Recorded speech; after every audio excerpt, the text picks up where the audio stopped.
Good afternoon. I am Melanie White, President of the Women's Club. Welcome to members in the auditorium, and welcome to our members viewing online. I think we learned last week with that very strange weather pattern how important it is to have an audience and the energy that goes back and forth between our speaker and our auditorium. So I particularly appreciate you being here today. Thank you. Following today's program, please join us in the Halsey Hall to meet Vicki Valosik.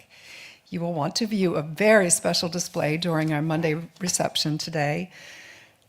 James Herrera Brooks, the Melanie Trent DeShooter Senior Director of Research and Publications at the Virginia Museum of History and Culture, has prepared a display of the Women's Club archives held here in the History Museum. The display will highlight a selection of artifacts relating to the history of the Women's Club. Featured materials include the Women's Club Charter and Constitution, which illuminates our organization's founding values and missions, as well as scrapbooks, menus, and yearbooks that document its activities, membership, and achievements across more than 130 years. Thank you to the Special Events Committee for planning such fantastic special events. We're at the point now where all of our special events are taking waitlist names. The Ina Garten dinner and book discussion on March 25th, the registration's closed. You can try and get on a wait list for that. And the Ann Spencer and Poplar Forest day trip, as well as our annual luncheon.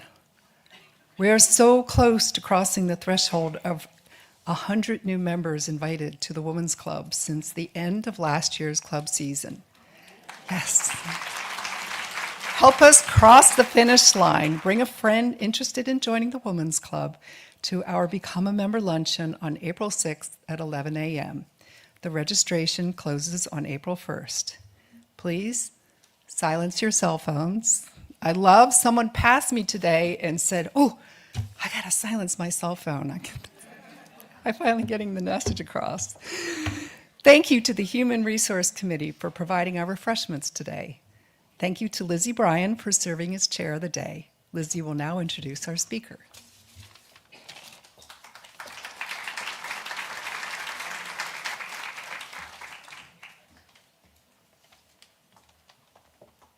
Thank you. Is this the one? Yes. Our guest today is Vicki Valosik, is author of the 2020 book, Swimming Pretty, The Untold Story of Women in the Water. It's a fascinating history and commentary. Vicki is also an adjunct professor at Georgetown School of Foreign Service and an occasional guest lecturer at Georgetown and Johns Hopkins. Her interests in writings range from cuisines of the Eastern Mediterranean to contemporary Arab studies. She has 2 master's degrees, writing and sociology, and on top of that, she is also a master synchronized, now renamed artistic swimmer. When I first Googled swimming pretty, pretty swimmers, pretty swimming, myriad images of bodacious bodies, lots of swimsuits, and many offers for mechanisms for slimming or transforming your body. When I waded further and dove deeper into the web, anyway, sorry. But what was revealed was this incredible world of extreme athleticism, artistry, stamina, and flat-out talent called synchronized swimming. This is the other world that Ms. Valosik inhabits, one that conflates social history, mythology, women's rights, women's role in society, and the evolution of women in sports. From the earliest times, man has attempted to understand, dominate, and if possible, control the waters, and even in those early days, goddesses and other mythological creatures were important figures, capable of both creation and destruction. Revered or feared, these pretty swimmers were women with immense power. And more recently, these were capable women in a society not prepared to accept them, but one that did so when they were carefully and unthreateningly framed. The theater and beauty of their performances and the usual tie-in to mythology was an effective deception. Waterproof makeup and sequins aside, these women were supreme athletes paving their way and ours. They opened doors to women's swimming, the dispatch of the 30-pound woolen bathing costume, and eventually participation in the Olympics. These were no sunbathers, they were trailblazers. Miss Valosik.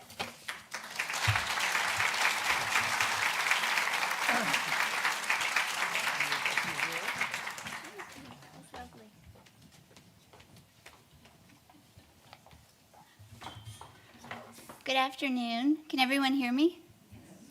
Well, thank you for that lovely introduction, Lizzie, and thank you all for being here. Thank you for inviting me. I'm thrilled to be here, particularly during Women's History Month, as women's history is very dear to my heart and to my research. My book, Swimming Pretty, traces the origins and development of synchronized swimming, but with a particular lens on women's empowerment and how performative styles of swimming actually opened a door for women to become athletes in other fields as well. When I set out on my research, I was thinking of it originally as just a history of a sport, but I learned that synchronized swimming really grew out of a fascinating melange of not just sports and entertainment history. I knew about Esther Williams, of course, but I didn't know it went back to variety theater, the 1800s, the circus and carnival world, and even further back, as we'll see. And it also had tie-ins to interesting social currents, such as the development of physical education for women, life-saving, suffrage, and Title IX.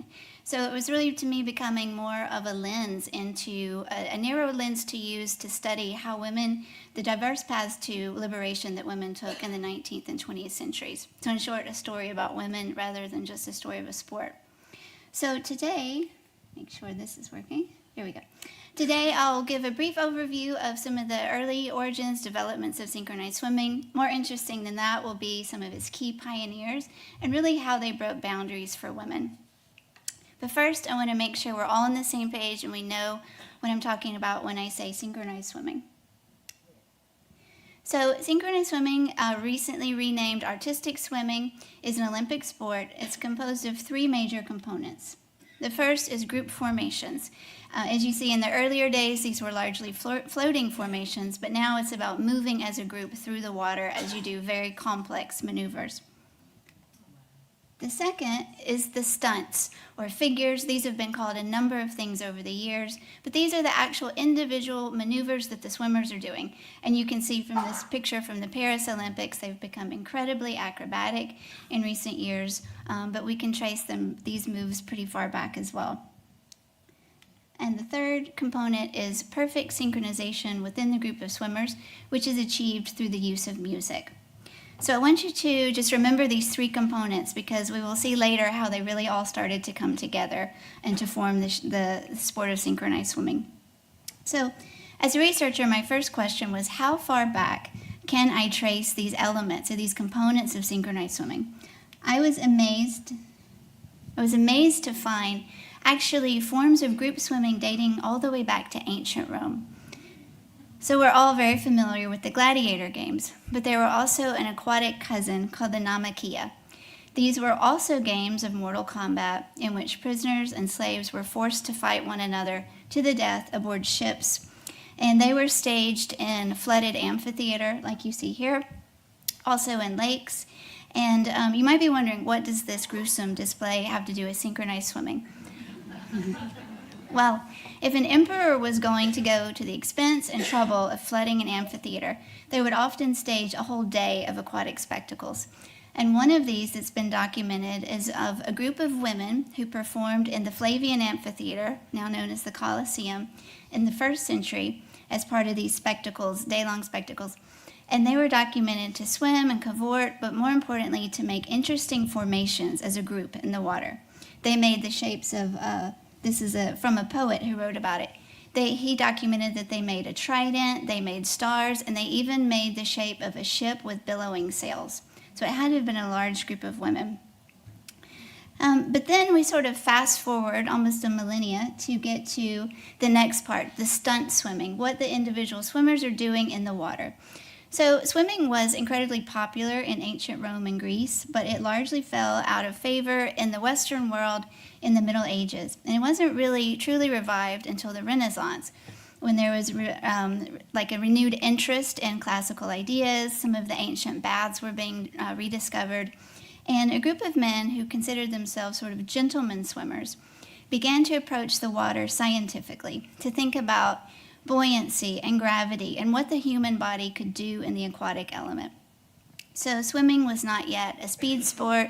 They weren't really interested in how fast you could go, but rather interesting things like, in the top left, how could you swim with your hands bound behind your back? In case your ship was taken over by pirates, you were forced to walk the plank. The next one under that was how to put your boots on in the water. And this swimmer could raise his leg all the way up to a move now known as the ballet leg, and tie a parcel to his toe and ferry his clothes across the river and keep them dry. So these maneuvers came to be known as scientific swimming.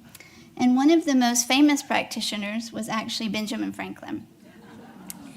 He wrote about doing these maneuvers for his friends in the River Thames, and that he actually makes the opening scene of my book. But these are all illustrations dating back to the 1500s, and there were a number of books about scientific swimming in that era. But you might be wondering, where are the women in all of this? These are all men in the illustrations. Well, between the 16 and late 1800s, swimming was just really a domain for men. Women were largely confined to bathing. So they did so through the use of bathing machines, which were not mechanical at all. They were just, it was a fancy name for a wooden box that was pulled by a horse down to the water as women changed clothes into their bathing gowns. And salt water was seen to have medicinal properties, so they would just kind of go down in their bathing machine, splash around, and then go back the way they came. It was really, bathing was for women, swimming was for men. What would change that is actually the growth of commercial entertainments in the late Victorian era. A group of men who called themselves swimming professors because they taught swimming, but also because they really considered themselves masters of the water, because they did this scientific swimming that had continued on. So they could do all of these interesting things and used performing scientific swimming as a way to draw students to their lessons, to sort of show, I'm a true master of the water. But they started to realize if they incorporated their daughters, their sisters, and wives into their acts, they could draw a much bigger crowd to their shows. So these are some of the family acts that were going on in the late 1800s. But soon, as you might imagine, the women became the star attraction, and they were headlining their own shows. The most famous of these was a young woman named Agnes Beckwith. She was British, and she started out as an endurance swimmer. In 1875, she swam from London to Greenwich, which was 5 miles, and it was farther than any woman to the known world had swam, at least the Western world. And there was huge speculation leading up to her swim as to whether she could even do it. So the day of her swim, the whole River Thames was lined with people and spectators, and she did it no problem. In fact, she had so much energy left at the end, she performed some scientific swimming. She took a hula hoop and swam some laps in and out of the hula hoop, and was really feted for this achievement because no one thought a 14-year-old girl could swim 5 miles. But then she started to stage longer and longer endurance swims, and the media started to take a different perspective. They weren't quite so celebratory. They started writing things like, we get it, you're a duck of a girl, but it's time to go back to where you belong, which is the women's baths, teaching other women how to swim, and being an entertainer in this world of scientific swimming. So she launched her own show, was a headline act, doing these scientific swimming shows at the London Aquarium and other places. And you can see some of the illustrations here of her doing different maneuvers. But I want to point out that even though this was sort of just the world of entertainment, this was actually really opening doors for women, because it was a place where women who were not yet accepted in the world of sport could really be athletes and really show kind of a different idea of what women were capable of. And this quote, I think, illustrates that. When Agnes swims, when hands and feet bound, there is no woman in the house who breathes so great as the suspense. So she was really having an impact on other women. She's credited with teaching hundreds of women to swim and just giving a different idea of what women were capable of. These shows were happening on both sides of the Atlantic thanks to growing transatlantic travel. And I show this picture just to give another idea of what shows looked like. Sometimes they were performed in small tanks with glass panes on the front and back, and that's where these scientific swimmers did their acts. The most famous of the American performers was a woman whose stage name was Lurline the Water Queen.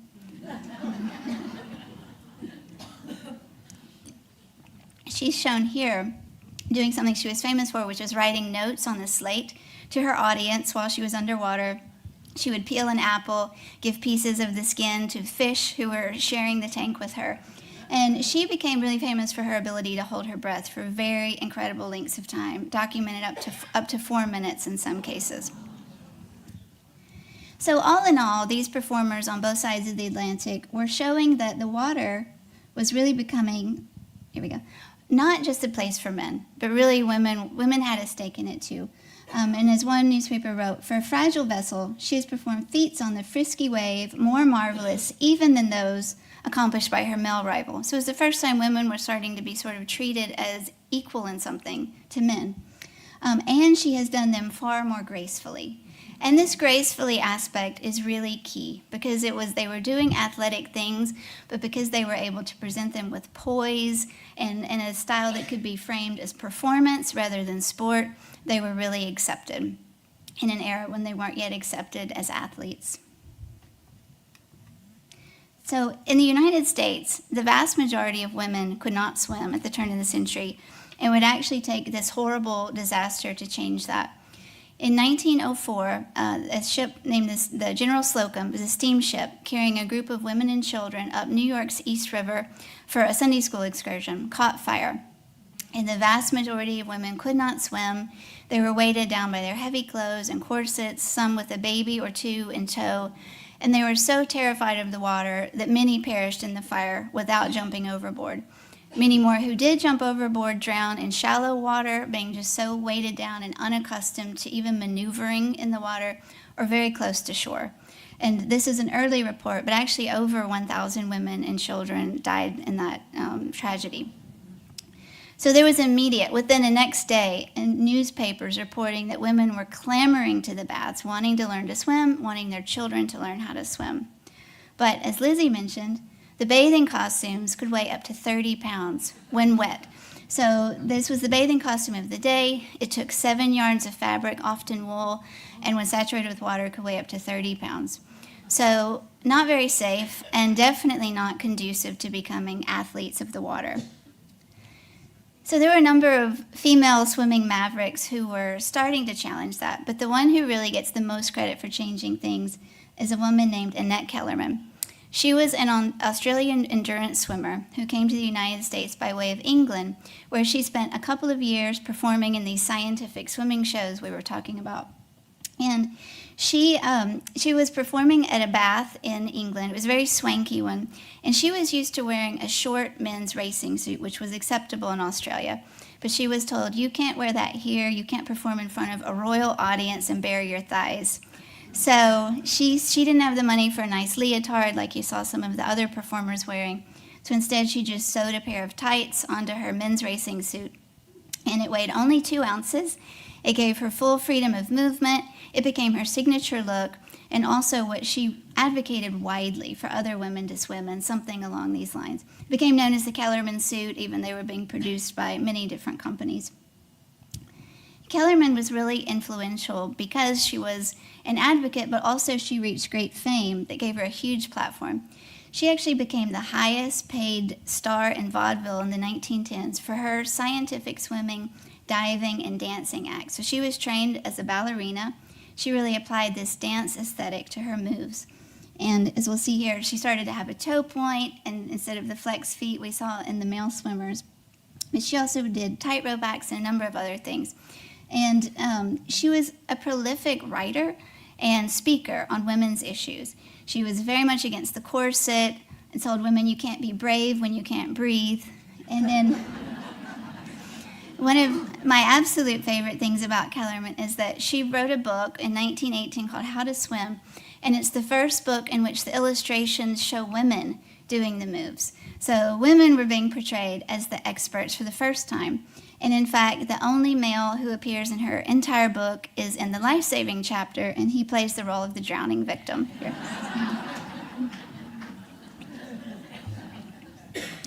Kellerman went on to become a star of the silent film era, starring in 5 different movies that all had mermaid themes that really just put her in the water and let her showcase her skills at a whole new level beyond vaudeville. She dove from lighthouses and cliffs. You can see that's her there. My little clicker's not, there we go.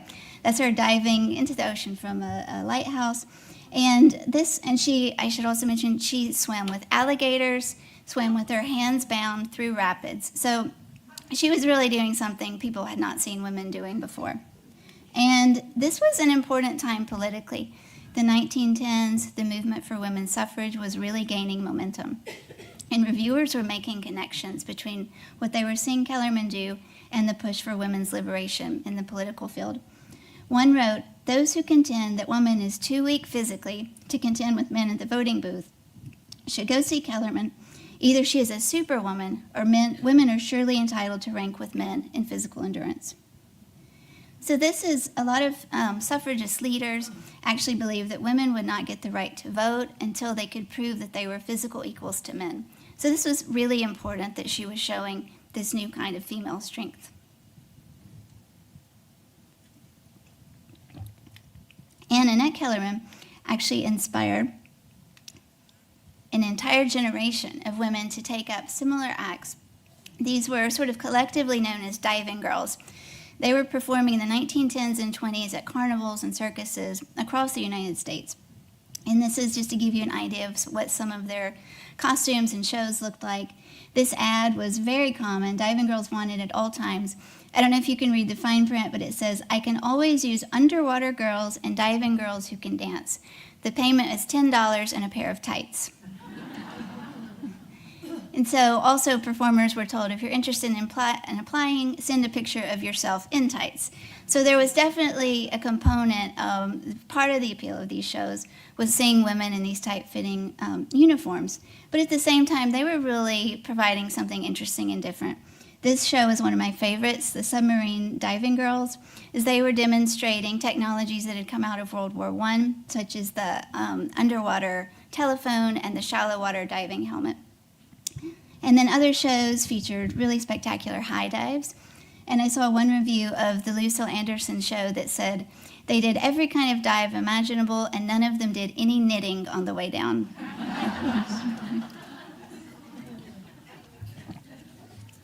So women were making strides in the water, not only as performers, but also as lifesavers and as athletes. So after the General Slocum disaster, a number of life-saving organizations, particularly targeting women, began to form. And by the 1910s, particularly during World War I, when young men had to leave their jobs on beaches and lakes as lifeguards, young women really stepped in, and they were being documented to actually saving lives on beaches.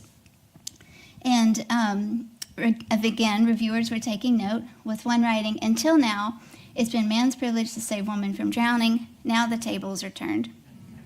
This article noted several very noteworthy life-saving events that had happened by women, but also predicted that surely as a result of this progress women are making, they're going to get the right to vote soon. This was in 1916.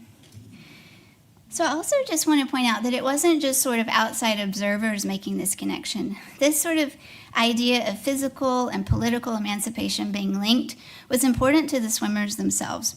This was, I think, demonstrated best by an event I came across in 1916 when a group of women from the National Women's Life-Saving League, based in New York, staged a race where, and I should say, these life-saving leagues also provided the earliest competitive swimming opportunities for women too, because they often staged races for their members. But they staged this race where they took a dummy and they dressed her up in old-timey Victorian clothes and put a sash across her that said Miss Anti-Suffrage. They flung the dummy out to sea, and then the young sort of suffragette swimmers had to race out and save her. So the idea that was touted in the newspapers is that these sort of old-fashioned ideas had gotten this dummy Miss Anti-Suffrage in trouble, and the suffragettes, with their progressive young skills, had to save her. So this connection was really clear to the swimmers as well. And in 1920, as a result of sort of the gains women were making, of course, as we know, the same year women got the right to vote, they were accepted into the American Red Cross Lifesaving Corps, which was a big deal at the time because it was by far the largest life-saving organization in the country, and prior to that, women had not been allowed to be lifeguards for them. And 1920 was a banner year for a third reason. It was the first time the United States sent a team of women athletes to the Olympics. So prior to that, there'd been a golfer, a handful of archers, but never a full team. And this was the team of swimmers and divers. These young women absolutely dominated the Olympics that year in Antwerp. They won all of the swimming events, and they were so skilled at fancy diving, really thanks to this whole generation of carnival diving girls who had raised the bar on diving in the United States. The other countries, when they saw the United States practicing, withdrew from the diving events, and they didn't even have any competition. So they swept every single medal. They came home as absolute media darlings as a result of their great success, and again in 1924. This was the heyday of print media, of pictures being sort of new in newspapers still, and sports pages. So these young women were everywhere. And they also, this did a lot to raise the popularity of swimming for women. This reached an absolute fever pitch in 1926 with a very important event. Probably many of you know this picture. This is Gertrude Ederle. She was the first woman to swim across the English Channel. She did so in 1926, but much more importantly than that, she wasn't just the first woman, she was the fastest person. Only 5 men had done it before her, and she beat the best time by 2 hours. Yes. And it's really hard to exaggerate or overstate what a big deal this was, because crossing the English Channel was seen as the ultimate test of what the human body was capable of. No one thought a woman could do it, let alone a teenage girl. And it was such a big deal that when she came home to her hometown of New York, they threw her the largest ticker tape parade New York had ever thrown for anyone. The mayor crowned her the Queen of the Waves, gave her a medal. So all of this together was really doing a lot to popularize swimming for women in the U.S. Also, it was helping swimwear further evolve. The famous Jantzen Diving Girl logo, she was actually based on a composite drawing of swimmers and divers from the 1920 team. And it was, further evolution, a suit that could actually perform with an athlete's body and what was required for an athlete. And they touted their suit as the one that changed bathing to swimming. But suits were getting shorter. That brought social anxieties. All over the country, the rules differed on whether you had to have stockings or a skirt, how long the skirt had to be. This is actually in Washington, D.C., where one of the beach regulators is enforcing the rules. And this one thinking, okay, what's next? If we're already here in 1920, where are we headed by 1940? Which wasn't too far off because, as you know, the bikini made its debut in the 1940s. So with shorter suits, there were a number of new products targeting women. It was the first time really women were baring their legs without stockings in public, so neat hair removal products came about. Also, going to the beach came to be about being seen. It was a place where you weren't just swimming, but you wanted to be seen. Swimwear was becoming a fashion item, so waterproof makeup also really emerges in this era. I love this ad because it says, "Have eyes that say, follow me, even as you dive from the springboard." And I saw another for a waterproof rouge. It said, "Your rouge will remember its duty even in the waves." So this was also the era of the bathing beauty contest and the bathing beauty of the silver screen. So the Miss America, early form of Miss America pageant debuted in the 1920s, and soon pageants like this were happening all over the country with the swimwear competitions. Also, Max Sennett's Keystone Cop movies debuted his bathing beauties, which he called a feminine backdrop to the real plots of his movies. So the bathing beauty and the idea of swimming and swimmers being glamorous and bathers was starting to really just converge in the 1920s. And all of this gave swimming sort of an air of glamour about it. And that, in a way, helped further popularize swimming and make it acceptable when other sports for women were still considered suspect to some extent. So, here we go. Headlines like this were incredibly common. I could have picked any of 100 to show you. Our sports coarsening modern girls' beauty, why women athletes lack charm.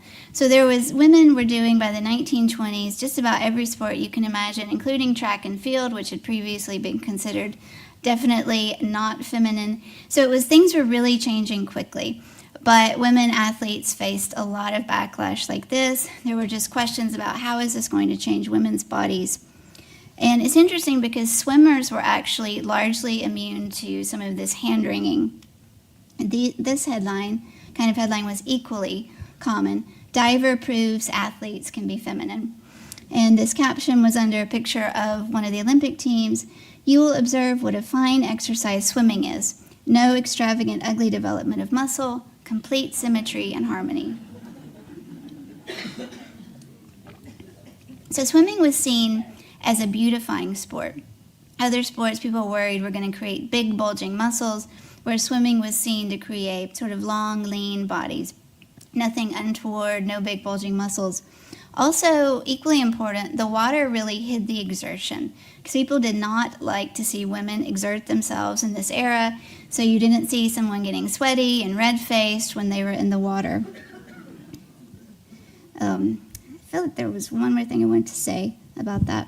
But all of that was really just opening doors for women to get into swimming when other sports were not quite as acceptable. But there was one area that swimmers were not immune to, and that was a growing anti-competition ethos in the world of physical education for women. So competitive sports were seen as a way to prepare young men for the capitalist society in which they were going to need to compete and assert themselves. But this idea of sort of individual striving and assertion was seen as not having a role for women who were supposed to become homemakers and mothers. So individual striving was seen as unbecoming and even antithetical to feminine natures. Moreover, female physical educators really wanted their limited resources to benefit all students instead of going towards creating a few star athletes, as they saw what had been done with male athletics. So as a result, in the 1920s, there was sort of a consensus, a creed that over 150 universities signed, and a number of very influential parent, teacher, and university organizations actually denouncing varsity sports for women. And as a result, over the late 1920s into the 30s and 40s, women had fewer competitive sports opportunities than they had had in the early 20s. And it really wouldn't be completely reversed until Title IX. So you had, one other thing I wanted to point out is that the one exception that could be made, according to some of these hardliners, was for competitions where accolades were based not on strength or endurance, but on graceful execution of the moves. Diving was often given as an example of that. So you had really, swimming was more popular than ever, in large part because of these Olympic competitors who had really shown what women could be doing in the water. And at the same time, physical educators with fewer competitive opportunities for their students. So they started to think about, what can we do in the water besides swim fast? So they started to work on some of the components we looked at earlier. The swimming stunts. So this would allow them to work with an individual student on having poise and control and mastery in the water rather than just about being fast. Also, they began working on group formations in the water because you have a whole swim class and you didn't want them to compete. This could be a collaborative activity, actually introducing really good problem-solving skills. What patterns can you create? How to get in and out of them in interesting ways. And then an interesting other development came in the 1920s with the availability of portable music for the first time. So prior to the gramophone or the Victrola, if you wanted to have music, you had to have a live musician perform it for you. So by the mid-20s, these technologies were becoming affordable enough that schools were actually purchasing gramophones, physical educators using them in their programs, and even putting them on pool decks, challenging swimmers as a way to try to match their strokes to the rhythm of the music or to move in and out of these patterns with the beat. So, we said at the beginning, the three components of synchronized swimming really are the group work, the group formations, the individual maneuvers of the swimmers, and then the perfect synchronization through the use of music. So this all really started to come together here in the 1920s, thanks to the gramophone. In the early days, the swimming was called a number of different things: rhythmic swimming, water ballet, but it became incredibly popular in physical education programs. And I argue in my book, the reason was because of this sort of perfect storm of this idea of what an appropriately feminine sport or physical education program looked like. This was a non-competitive, graceful activity. And as one newspaper wrote, girls have found an excellent medium for their natural grace and beauty in rhythmic or ballet swimming. So even though it was really popular in physical education programs to the larger country, it was still largely unknown until the early 1930s when it made its mass debut at the 1933 World's Fair in Chicago. And this woman in the middle of the back row, her name was Catherine Curtis. She was a swimming instructor in Chicago. She put together a group of her swimmers, called them the Modern Mermaids, and they performed these rhythmic moves and group formations in the Lagoon Theater at the Chicago World's Fair. And it was here, actually, that synchronized swimming got its name. The Master of Ceremonies, Norman Ross, called it synchronized swimming, said these mermaids synchronized their swimming to music. The PR department quickly picked up on that, started saying they've introduced a whole new thing, synchronized swimming, to the world, and the name really caught on from there. Now I'd like to show you a short video to give you an idea of what synchronized swimming looked like in that era. And you'll notice that, particularly when we see one at the end of this presentation of what it looks like today, how much time is spent on the surface of the water. And that's something that would really change as it became more difficult.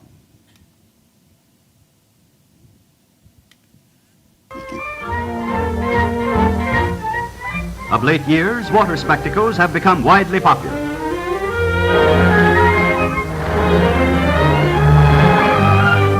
Ensembles of swimming beauties in striking formations.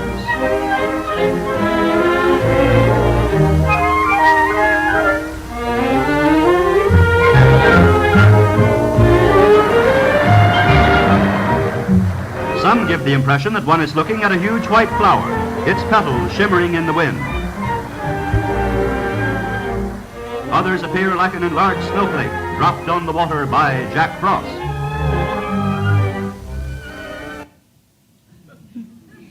So you can imagine, between the beautiful floating patterns, the women in swimsuits, the application of music, that this was really perfect for the world of entertainment.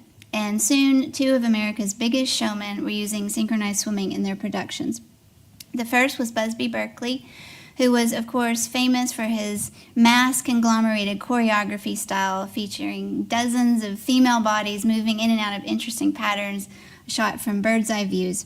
He applied this to the water in his movie Footlight Parade in 1933. It featured an 11-minute water scene with 100 swimmers moving, as one reviewer wrote. He used every mermaid in central casting and every shape in the kaleidoscope to make this 11-minute scene. So if you haven't seen the movie, it's really worth watching, particularly for this part of it. And the next showman was Billy Rose, who created the Billy Rose's Aquacade. These were major productions staged at World's Fairs. The biggest one was at the New York World's Fair in 1939. And his show featured 200 swimmers and a cast of 500. So he had stage dancers, he had Olympic headliners, divers, dancers, and this gives an idea of what the setup looked like. So he had an audience of 10,000 people separated from the stage by this huge lagoon that could fit 200 swimmers. And it was really through these kinds of shows that synchronized swimming started to have a bit of a showgirl association to it, sometimes even being referred to as wet raquettes. So that was demonstrated by this quote. In rhythm to the tunes of an orchestra, their water ballet strokes rise and fall in unison like the high kicks of chorus girls. But at the same time, what they were doing was not easy. This is Eleanor Holm. She was an Olympic champion, star of some of the aquacades. She pointed out that the swimmers were swimming a mile at each show, which was performed 4 times a day, for a total of 800 miles swam per swimmer for each season. So this was still really difficult work that they were doing, even if it was framed as showgirl entertainment. And that's an idea that was repeated by someone I'm sure you all know. Yes, if my clicker will move for me. Okay, I think it fell asleep. This is Esther Williams with Johnny Weissmuller. So Williams, she actually, you may not know, was a national swimming champion who qualified for the 1940 Olympics, which were canceled because of World War II. So she instead made her showbiz debut through being the star of Billy Rose's Aquacade in his California production. And when she went to audition for the show, she got in the pool and did what she did best, which was swim like lightning from one end to the other. And he told her, "Esther, I don't want you to swim fast, I want you to swim pretty." And by that he meant you have to hold your body high out of the water so you can be seen by 10,000 people all the way in the back row. And she responded, "Mr. Rose, if you're not strong enough to swim fast, you're probably not strong enough to swim pretty." And she meant she's using these same skills, this same strong kick and lung capacity she developed as a national champion to do this pretty swimming. And this was actually what inspired the title of my book. So Williams went on after the Aquacade, of course, to star in 19 water-themed aqua musicals, which was a film genre unique to her. It was MGM's Technicolor water-themed movies that featured these grand water ballets, always starring Esther Williams front and center, as you see here. So Williams was not a synchronized swimmer, but synchronized swimming was becoming a national level sport at the same time at which she was reaching the pinnacle of her fame in the late 40s, early 50s. So she became just associated with synchronized swimming, almost the face of this new sport. So much so that when competitions were held, she was often invited, I think this has gone to sleep, here we go, often invited to preside over early competitions.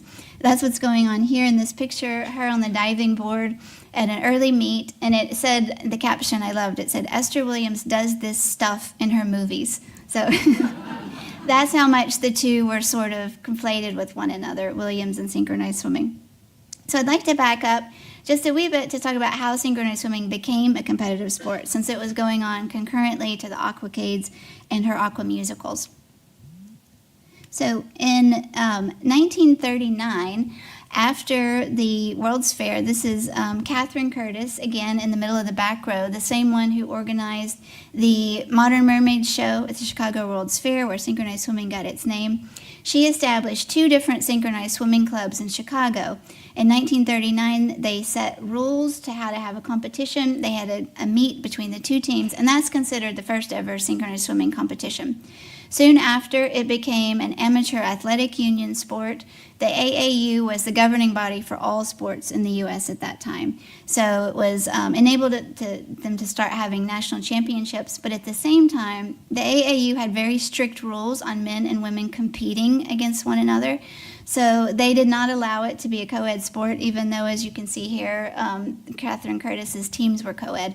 They separated it into men's and women's events, and largely interest just fell away for the men-only events.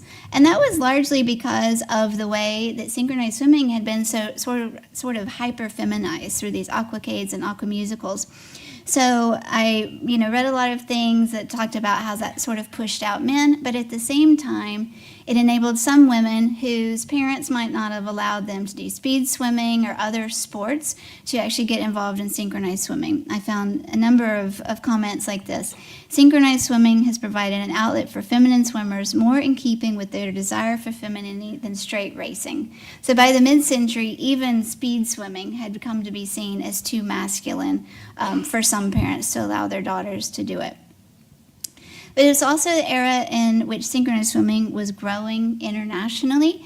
This picture is of the 1956 national team performing at the Helsinki Olympics, where synchronized swimming debuted as an exhibition. So it wasn't yet a competitive sport, but it sort of introduced the larger world to synchronized swimming. And it was throughout the 1950s and 60s that teams from Canada and the U.S. were doing goodwill teaching clinics all over the world, many of which were sponsored by the State Department as sports ambassador programs.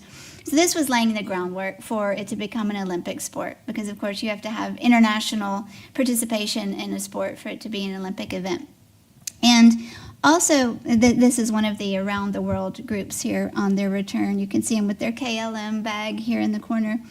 And in the 50s, synchronized swimming also started to become much more difficult and technical, and this was really propelled by two inventions. One was the underwater speaker, which allowed swimmers to spend more time underwater, also to make their routines faster because they didn't have to kind of come up and catch the beat again before they could continue what they were doing.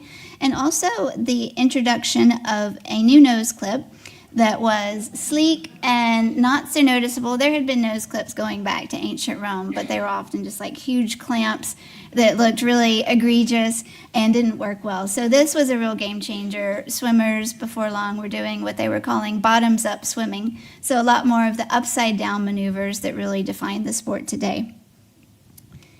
So it took a lot of lobbying, and it was helped along in part in the Title IX era, in which more and more women's sports were growing, and this sort of ethos of wanting to have more women in sports spread to the Olympics.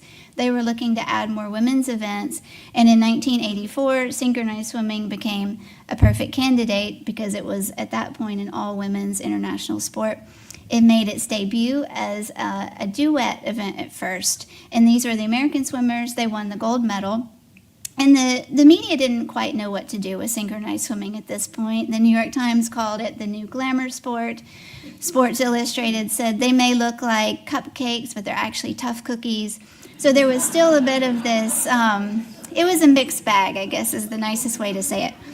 It wouldn't really change until the 90s when the team event was accepted, because you can see here, you can do much more spectacular things with a group of 8.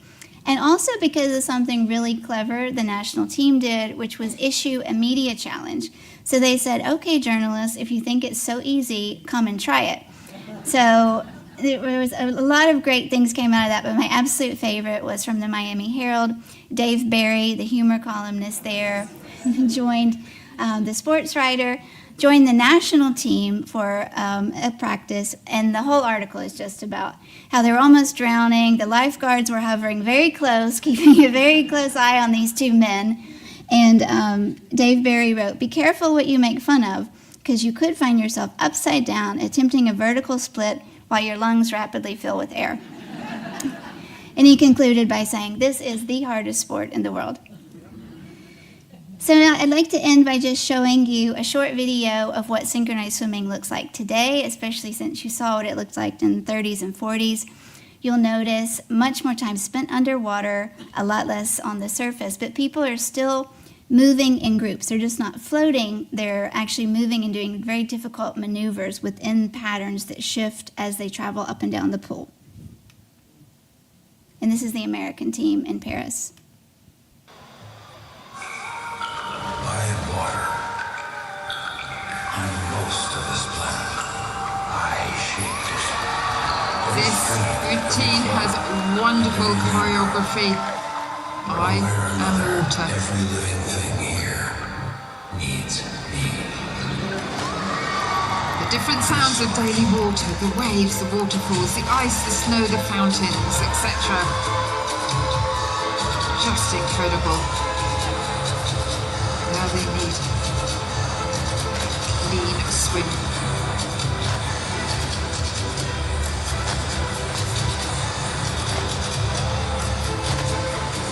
First hybrid with 4 pattern changes.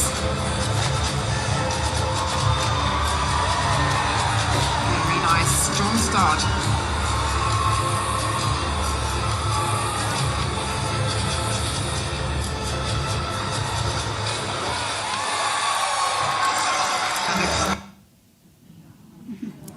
It's a pretty big difference in a few decades. So I would just like to pull up this quote as a closing, if I can get this to move on.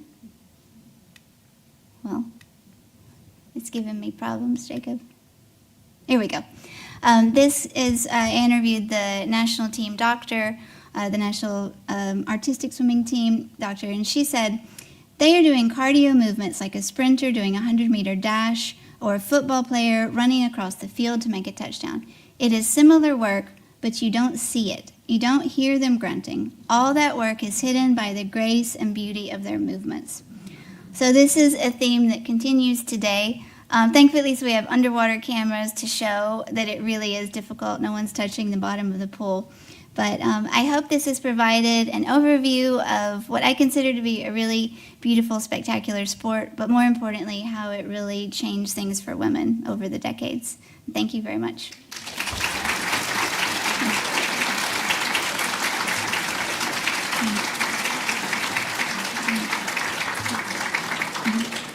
I'm happy to take any questions. Yes? How did you first get involved in synchronized swimming? I was told to repeat the question when asked, so she asked how I got involved. So in my early 30s, about 17 years ago now, I was talking to my boss one day. She was a figure skater, and just for fun. And we were talking about things that sounded fun. And I said, synchronized swimming just sounds fun. I didn't even know the first thing about it, honestly. And I just loved dancing, and I loved being in the water. And right then and there, she Googled and saw that there was a class being offered at my local pool. So she made me take it. I mean, she basically was like, we're changing your work schedule so you can take this class. Through the class, I met people affiliated with the team in DC, and actually I want to point out one of the Richmond contingent members, Laura Souls, is here. And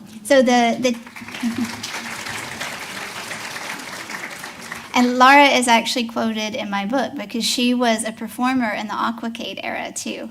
The later Aquacade, not the Aquacade era here, a little bit later than that, but the same kinds of shows.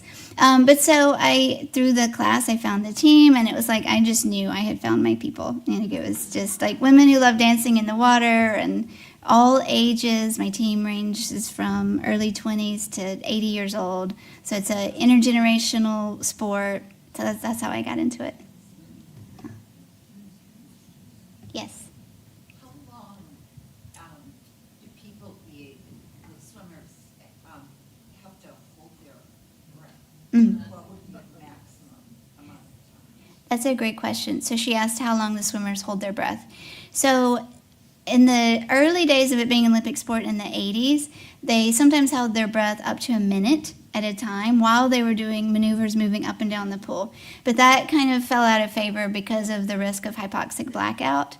So now swimmers are, popping up and down much more frequently. But the key thing is it might only be 15 seconds at a time, but it's 15 seconds where you've only gotten one gasp of air after having done 15 previous seconds underwater, and you're doing something very physical.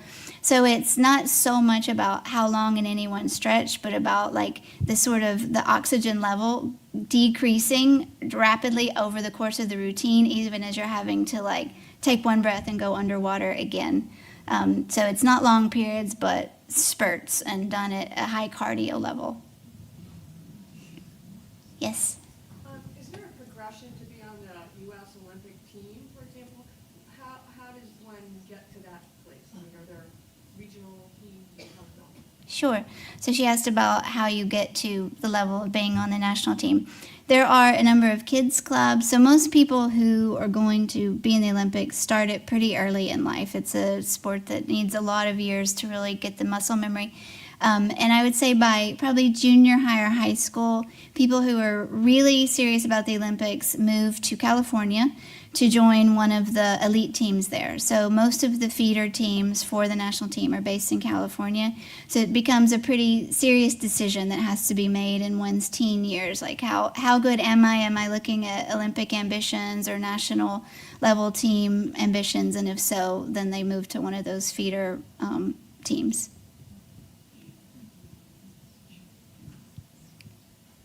Anyone else? Yes? What's the duration of a typical event? How long are they in the water to perform?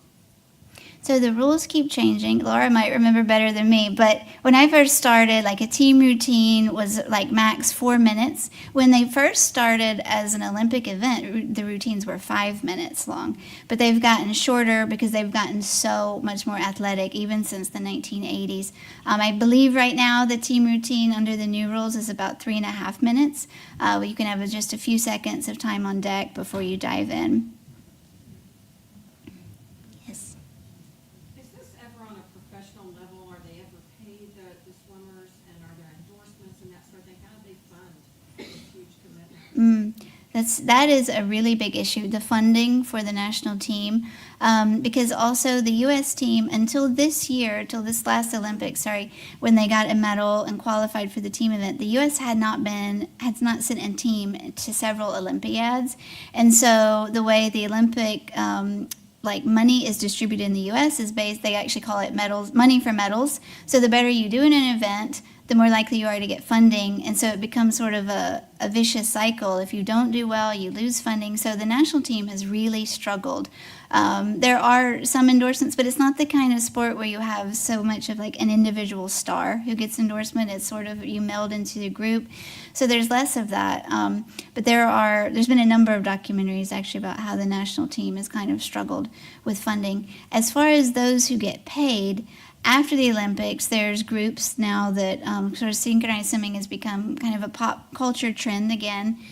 Groups called like the Aqua Lilies. These are very high-end professional synchronized swimming troops that you see in movies, parties, product launches, commercials. So there are opportunities like that and some Cirque du Soleil aquatic shows for former Olympians, but it is a really tough decision, especially for athletes who might get an athletic scholarship to Stanford, who has a great team, or Ohio State, and they have to weigh, an athletic scholarship versus my family making a really tough financial decision to continue to support me, because they train 14 hours a day, the national team. So you can't really have another job, so you have to be supported typically by family or loans.